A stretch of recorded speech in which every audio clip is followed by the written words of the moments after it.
के बच्चों समायोजन पढ़ रहे थे तो समायोजन के बहुत सारे समायोजन कंप्लीट कर लिए थे, जैसे कि अदत्त व्यय, पूर्णदत्त व्यय, अनुपार्जिता है, उपार्जिता है, सारी बातें अपन क्लियर कर चुके थे कि नहीं क्लियर कर चुके थे। आज लास्ट समायोजन की बारी है और सबसे इंपॉर्टेंट समायोजन है, और इसके मैं अलग से क्लास इसी के लिए ले रहा हूँ ताकि आपके दिमाग में अच्छे से घुस जाए ये बात। ठीक है, देखिए आज हम लोग बात करने वाले समायोजन के बारे में। कितने नंबर का समायोजन है? 16वां 17वां? 16वां नंबर। हाँ 16 नंबर है। देखिए 16 नंबर का समायोजन आज बात करेंगे डूबत ऋण। आज हम बात करने वाले हैं डूबत ऋण की बात करने वाले हैं, और डूबत ऋण प्रावधान की बात करने वाले। डूबत ऋण किसकी? प्रावधान। तो पहले जाने सर ये डूबत ऋण का मतलब क्या होता है। डूबत ऋण का मतलब तो आप जान ही रहे हो, जब किसी व्यक्ति को उधार में माल हम बेचते हैं, जब किसी व्यक्ति को हम क्या करते हैं, उधार में माल बेचते हैं। जैसे हम ये व्यापार है और हमने इस व्यक्ति को उधार में माल क्या किया? बेचा। उधार में माल क्या किया? बेचा। बोलो ये व्यक्ति हमारा क्या बन गया? देनदार। क्या बन गया? ये व्यक्ति हमारा देनदार। ठीक है, अब इसको आपने उधार में माल बेचा, ये व्यक्ति हमारा बन गया क्या? देनदार। हमने बोला दे भैया पैसा देना। अब हम जब पैसा लेने गए इसके पास तो इसने पैसा देने से इनकार कर दिया, या दे ही नहीं पाया, या गायब है। मतलब ये मान लो कि पैसा आपको मिलने का कोई चांस ही नहीं है, मतलब पैसा आपका क्या हो गया? डूब गया।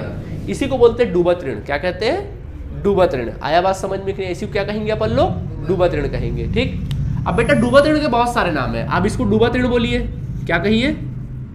डूबत ऋण बोलिए, या फिर इसको अशुद्ध ऋण बोलिए, अशुद्ध ऋण कहिए, या फिर इसको संदिग्ध ऋण कहिए, संदिग्ध ऋण कहिए, दा है ना ये, संदिग्ध ऋण कहिए, या फिर इसको आप अप्राप्य ऋण कहिए।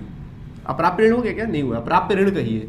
सबका मतलब एक ही होता है भैया, याद रखना। बच्चे बड़े कंफ्यूज रहते हैं, लोग एम.कॉम करके निकल जाते हैं बट इसी में कंफ्यूज रहते हैं कि वो लोग भेद नहीं कर पाते सर डूबत ऋण क्या होता है, आयोजन अशुद्ध ऋण क्या होता है, सब में हड़बड़ा जाते हैं। सबका मतलब क्या है? एक है। पहली बात समझ आ गया कि नहीं आ गया? पैसा डूबना, कोई दिक्कत? अब बारी आती है डूबत ऋण किसकी? प्रावधान की। किसकी बात आती है? प्रावधान की। डूबत ऋण प्रावधान का मतलब क्या होता है? देखिए पहले तो आप डूबत ऋण प्रावधान का मतलब, तो पहले प्रावधान का मतलब जानो। देखो प्रावधान बोलो, या फिर संचय बोलो, या फिर कोष बोलो, सबका मतलब क्या है, या फिर आयोजन भी बोल दो, ये चारों का मतलब क्या है? सेम ही है। ठीक है, प्रावधान, संचय, कोष, सबका मतलब क्या है? एक है। अब क्या होता है सर डूबत ऋण संचय? उसको जानने से पहले एक कहानी सुनो। देखिए मान लीजिए आपने इस व्यक्ति को 10,000 का माल बेचा। बताओ 10,000 का आपने माल बेचा कि नहीं बेचा? मान लीजिए इस माल का जो लागत था वो 8,000 रुपए था। ठीक है, माल का लागत 8,000 था, तो बोलो आपको लाभ कितना होगा? 2,000 का आपको लाभ होगा। अब सोचिए आपने इस व्यक्ति को 10,000 का उधार माल बेचा, अगर ये व्यक्ति आपको पैसा दे देता है तो बॉस आपको कितने रुपए का प्रॉफिट होगा? 2,000 का प्रॉफिट होगा। और मान लो अगर ये व्यक्ति आपको पैसा नहीं लौटाता है तो बताइए कितने रुपए का नुकसान होगा? पूरा 8,000 का नुकसान हो जाएगा। हाँ 10,000 भी मान के चलो, पूरा 10,000 का क्या हो जाएगा? नुकसान। सोचो प्रॉफिट होता तो 2,000 का क्या होता? अगर पैसा मिल जाता 2,000 का प्रॉफिट होता, लेकिन अगर नहीं मिलेगा पैसा तो बेटा पूरा 10,000 का क्या होगा? नुकसान। सोचो कहाँ 2,000 कहाँ 10,000, मतलब आपका जो जितना आपको प्रॉफिट होने वाला था उसका 5 गुना आपको क्या होगा? घाटा। आप लोग जनरली डूबत ऋण को क्या समझते हो? छोटा मोटा बात समझते हैं। ठीक है डूबत ऋण है ना, होता है, बिजनेस करोगे थोड़ा मोड़ा पैसा डूबेगा, लेकिन बेटा सोचो उस डूबत ऋण में आपका लागत भी क्या हो जाता है? डूब जाता है। व्यापार जब हम करते हैं तो कुछ लगाते हैं तब जाके क्या करते हैं? कमाते हैं। 10 रुपये लगाओगे तब जाके 2 रुपये कमाओगे, यही होता है। अगर मान लीजिए वो 12, क्योंकि 12 में बेचोगे 10 रुपये लगाओगे तो 12 मिलेगा तो उसमें से 2 रुपये कमाओगे ना, क्योंकि 10 तो आपने लगाया था किसी से लेके, तो आपको 2 रुपये का ही फायदा हुआ ना। मान लो अगर वो 12 रुपये ना मिले तो आपको भैया पूरा 10 रुपये भी क्या हो जाएगा? गया, और जो 2 रुपये कमाने वाले थे वो भी गया, कुल मिला के पूरा 12 रुपये का नुकसान। मतलब डूबत ऋण को छोटा मोटा बात नहीं है, डूबत ऋण इतना बड़ा बात है कि आपका लाभ जो है, जो लॉस है वो क्या हो जाता है? बहुत बुरी तरीके से क्या हो जाता है? नीचे गिर जाता है। मतलब लॉस जो 3-4 गुना बढ़ जाता है। समझ में आया? तो डूबत ऋण कोई छोटी मोटी बात नहीं है। समझ में आ गया कि नहीं आ गया कहने का मतलब? तो अभी तक आप लोग डूबत ऋण को हल्के में ले रहे थे ना, अब लोगे कभी हल्के में? तो डूबत ऋण भैया हल्की बात नहीं है, बहुत बड़ी बात है। समझ में आया? तो देखिए सोचिए अगर 10,000 रुपए का आपको लॉस होगा तो आपका जो प्रॉफिट है वो कितना नीचे चला जाएगा? बहुत तेजी से नीचे चला जाएगा। तो बिजनेस के लिए अच्छा साबित नहीं होगा, बिजनेस के छवि के लिए, बिजनेस के ग्रोथ के लिए, विकास के लिए, उन्नति के लिए बेहतर साइन नहीं प्रकट करेगा। आपका लॉस बहुत ज़्यादा बढ़ जाएगा, ऐसे में बिजनेस कभी ग्रो नहीं कर पाएगा, आपका बिजनेस कभी आगे नहीं बढ़ पाएगा। तो ऐसे सिचुएशन से बचने के लिए क्या करें? तो एक बात और, डूबत ऋण वाला जैसा सिचुएशन जो होता है ना वो लगभग 3-4 साल 5 साल में ऐसा सिचुएशन आता है जनरली, हमेशा नहीं आता ऐसा सिचुएशन। लेकिन अगर आता है तो भैया पूरा तबाह कर क्या कर जाता है? हम लोगों को लेके चले जाता है। ठीक, तो हम लोग क्या करते हैं, इससे बचने के लिए क्या करते हैं, डूबत ऋण आयोजन लेके चलते। क्या लेते हैं, डूबत ऋण प्रावधान, संचय बना लेते एक प्रकार से। मैंने बोला ना, संचय बोलो, प्रावधान बोलो, फंड बोलो, कोष बोलो, सबका मतलब क्या है, एक ही है। तो आप एक संचय बना लेते हो। क्या नाम से संचय बनाते हो, डूबत ऋण संचय बना लेते हो, यानी कि प्रावधान, डूबत ऋण प्रावधान बना लेते हो। पैसा डूबे ना डूबे, पैसा डूबे या ना डूबे अलग मैटर है। हम लोग क्या करते हैं, साल भर में कुछ पैसे को डूबा हुआ मान लेते हैं। क्या मान लेते हैं, डूबा हुआ। जैसे हमारे व्यापार में कुल मिला के 1 लाख के देनदार हैं, तो हम पहले से ही मान लेते हैं कि इसमें से मान लो 10% डूबेगा, मान लिए 10% डूबेगा, 10,000 हर साल डूबेगा, ये मान लिए हर साल कितना डूबेगा, पहले से डूबा हुआ मान लो। समझ आ गया। तो 10,000 आपने माना, तो उस 10,000 को कहाँ डाल देते हैं, फंड में डाल देते हैं। कैसे में डाल देते हैं, फंड में। ऐसे ही करते करते सर अगले साल भी डाले, परसों अगले साल भी डाले, ऐसे डालते डालते इसमें अच्छा खासा पैसा हो गया। मान लीजिए इसमें 20-25 हज़ार रुपये पैसा जमा हो गया, ठीक। अब जब सचमुच पैसा डूबेगा, मान लो सचमुच आपने माल बेचा और 10,000 रुपये क्या हो गया, आपका डूब गया, तो बेटा बिजनेस को फटका लगता।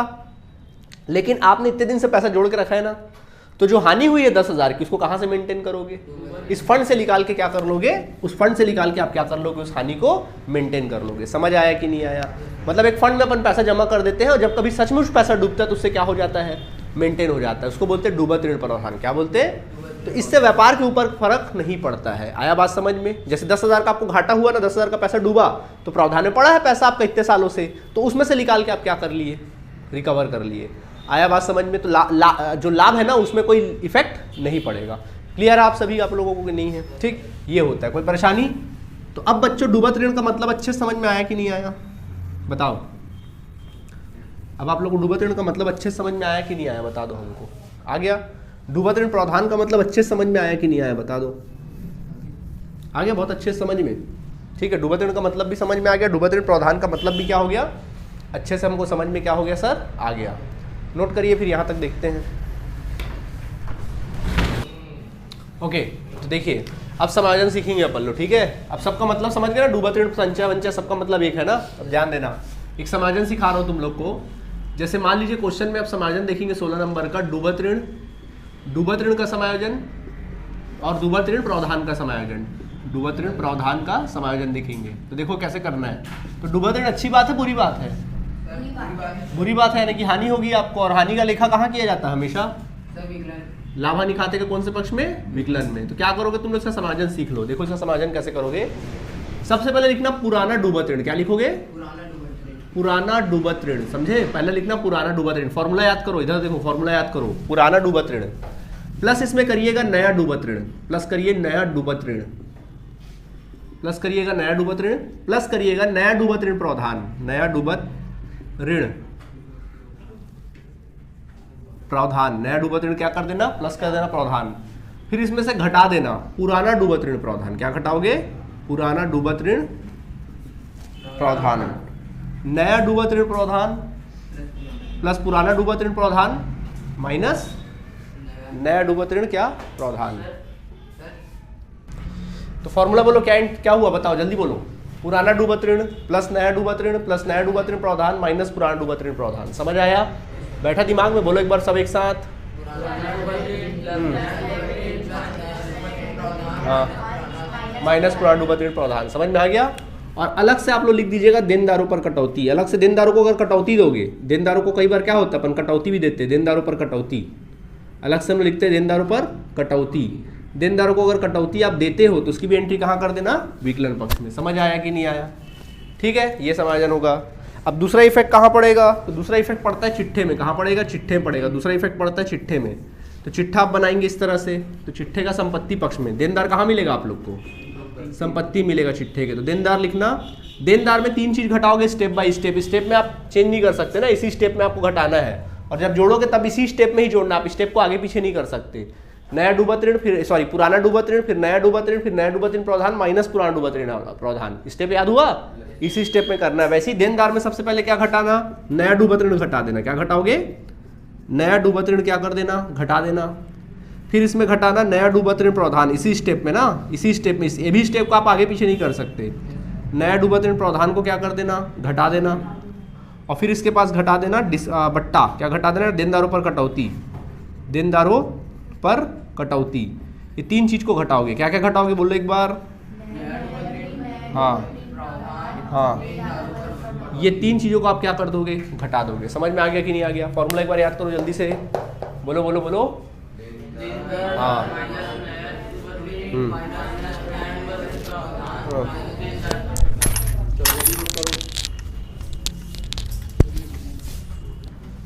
ओके चलिए देखिए, मैं इसको एक एग्जांपल देके आप लोग को समझाता हूँ, ठीक है? देखिए इस बात को एग्जांपल देते हैं। देखिए एग्जांपल दे रहा हूँ। मान लीजिए आपका तलपट दिया हुआ है, ठीक है?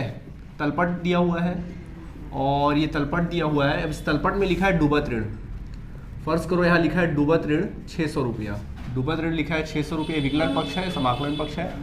एक लिखा है डूबत ऋण प्रावधान, डूबत ऋण प्रावधान लिखा हुआ है, मान लीजिए 1000 रुपये लिखा हुआ है, और देनदार आपको दे दिया है मान लीजिए 10,000 रुपया। ये आपको तलपट में उल्लेख किया है, ठीक है? तलपट इस प्रकार से है और अलग से क्वेश्चन में समायोजन दिया हुआ है, और समायोजन में कहता है 5% डूबत ऋण। क्वेश्चन में लिखा है 5% डूबत ऋण, 10% डूबत ऋण प्रावधान, 10% डूबत ऋण प्रावधान लिखा हुआ है, और यहाँ पे लिखा है 2% देनदारों पर कटौती। 2% देनदारों पर क्या लिख दिया है? कटौती अपन को क्या कर दिया है? लिख दिया है, ठीक है? इस तरह से क्या कर दिया है? लिख दिया है, ठीक?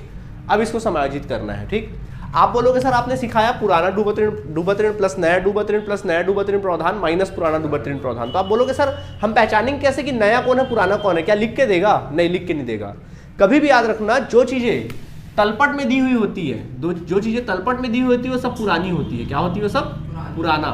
और जो चीज आप लोगों को समायोजन में दिया रहेगा, जो भी कंटेंट समायोजन में दिया रहेगा, वो समझ जाना क्या है? नया है। अब नया पुराना में कोई भेद नहीं सर, ठीक? तो अपन अपना काम करते हैं। तो देखो लाभ हानि खाता, तो पहला इफेक्ट करेंगे लाभ हानि खाता। तो बेटा लाभ हानि खाते का प्रारूप बनाना इस तरह से। तो जैसा कि आपको सिखाया, इसका सारा इफेक्ट कहाँ पड़ेगा? लाभ हानि खाते के कौन से पक्ष में? विकलन पक्ष में। बोलो सबसे पहले क्या लिखेंगे? कौन सा डूबत ऋण? पुराना डूबत ऋण। सब तुम्ही लोग बोलना, मैं नहीं बोलूंगा। पहले लिखना पुराना डूबत ऋण, ठीक है? कितना दिया पुराना डूबत ऋण? 600। देखो तलपट में दिया ना 600 रुपया, सॉरी अंदर में लिखना 600 रुपया, प्लस इसमें करते नया डूबत ऋण।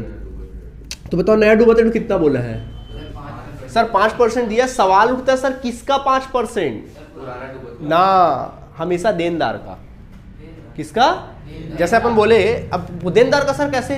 देखो यार आप 1 लाख का माल बेचे, अब आप बोलोगे अरे मेरा 10% डूब गया यार, ऐसे ही बोलोगे ना, मेरा 10% डूब गया यार। तो किसका 10%? जितने का माल बेचे से उसका दोगे ना, कि डूबा हुआ पैसा उसका 10%। आप क्या सोचोगे? तुरंत सोचोगे हाँ इसका 1 लाख का माल बेचा, 10% डूब गया, मतलब कितना डूबा? 10,000 डूबा, 90,000 मिला होगा, तुरंत समझ जाओगे। तो मतलब ये हुआ कि देनदार का निकालना है। कभी ऐसा सोचोगे क्या जितना पैसा डूबा उसका 10%? ऐसा सोचोगे? नहीं। तो क्या हुआ? देनदार का। हमेशा किसका? देनदार का। तो अलग से वर्किंग नोट में जाइएगा, इधर पे अलग से वर्किंग नोट में जाइएगा और लिखिएगा देनदार। सबसे पहले लिखना देनदार। देनदार कितने का? बोलो 10,000। तो इसमें माइनस करना नया डूबत ऋण। क्या माइनस करना? इसी स्टेप पे नया डूबत ऋण माइनस करना। कितना परसेंट बोला है? 5%। 5%। तो कितने का देनदार? कितने का है? 10,000 का है, तो 10,000 का 5% निकालना। कितना आएगा? 500 रुपया। तो देखो 10,000 का देनदार था, 500 रुपये अभी जस्ट क्या हुआ? डूब गया। अब आपका एक्चुअल में देनदार कितने का है? 9,500। तो बताइए नया डूबत ऋण कितना रुपया आया? भैया वो देनदार आया है 500 आया नया डूबत ऋण। पैसा डूबा कितना? 500 रुपया ना, ध्यान रखना, केयरफुल रहना। 500 रुपया। समझ आया कि नहीं आया? इसके पश्चात प्लस क्या करते बोलिए आप लोग? नया डूबत ऋण प्रावधान। क्या लिखेंगे? नया डूबत ऋण प्रावधान। कितना दिया? बोलो बोलो बोलो। नया डूबत ऋण प्रावधान कितना दिया है? 10%। 10% डूबत ऋण प्रावधान, 10% डूबत ऋण प्रावधान। तो बेटा 10%। सवाल उठता है किसका 10%? हमेशा एक्चुअल देनदार का 10%। तो बताइए अब आपका देनदार कितने का है? हाँ 9,000। 10,000 था, 500 तो डूब गया, तो असल में देनदार कितने का है? 9,500। तो आप निकालना नया डूबत ऋण प्रावधान। क्या लिखना? नया डूबत ऋण प्रावधान लिखना। कितने रुपए? 10%। किसका? 9,500 का। 9,500 का 10% निकाल देना, 950। कितना आ जाएगा? 950। अब आपके देनदार कितने के हो जाएंगे? 8,550 के, ठीक है, हो जाएंगे। तो यहाँ पे लिख देना कितना? 950। समझ आ गया कि नहीं आ गया? अब सबको बच्चों जोड़ दो, कितना आएगा बोलो? 6, 5, 11, 11 और 9 कितना हुआ? 2,050। कितना आ गया?